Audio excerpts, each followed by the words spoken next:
Hello guys, welcome back to my YouTube channel. This is another Theta vlog for you all.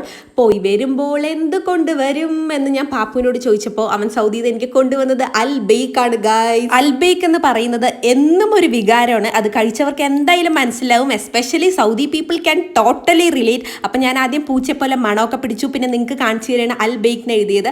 അപ്പം 4 പീസായിരുന്നു ഉണ്ടായിരുന്നു. അതിൻ്റെ ഒപ്പം ഒരു bun, പിന്നെ ടാർട്ടർ സോസ് ഉണ്ടായിരുന്നു, കോക്ടെയിൽ സോസ് ഉണ്ടായിരുന്നു, ketchup, mayonnaise and garlic sauce ആയിരുന്നു ഉണ്ടായിരുന്നു കേട്ടോ. ചിക്കൻ ലെഗ് പീസ് തന്നെ ഞാൻ ആദ്യം എടുത്തു. അത് നല്ല മയണൈസിൽ മുക്കി കഴിച്ചു ഗായ്സ്. ഞാൻ ടിക്കറ്റ് എടുക്കാണ്ട് സൗദി പോയി കണ്ട ഫീൽ ആയിരുന്നു. രണ്ടാമതായി കെച്ചപ്പിൽ മുക്കി കഴിച്ചു. ആക്രാന്തം ചെറുതായി ഒന്ന് കൂടിപ്പോയത് കാരണം അതിന്റെ തൊലി വിട്ടുവന്നു. പിന്നെ വിട്ടില്ല, തൊലിയെ പിടിച്ച് വീണ്ടും കെച്ചപ്പിൽ മുക്കി അകത്താക്കി. 16 മണിക്കൂർ ഫ്ലൈറ്റിൽ ഇരുന്നിട്ട് എനിക്കായി വന്ന തക്കുട് കുട്ടനാണ് ഇവൻ. അച്ചയ്ക്ക് ഇത് കേടുവരുമെന്ന് പേടിയുണ്ടായിരുന്നു, പക്ഷെ ഒന്നും സംഭവിച്ചില്ല ഗായ്സ്. എന്റെ ഈ തീറ്റ കണ്ടിട്ട് കുട്ടി ഫുഡ് കഴിച്ചിട്ട് ഏറെ നാളായി തോന്നുന്നു എന്നായിരുന്നു അമ്മൂമ്മയുടെ ചോദ്യം. പിന്നെ ഞാനൊന്നും മൈൻഡാക്കാൻ പോയില്ല ഗൈസ്. ആർക്കും കൊടുത്തില്ല കേട്ടോ. 4 പീസ് ഞാൻ തന്നെ അകത്താക്കി ഗൈസ്. ശുഭം. ടാ ടാ.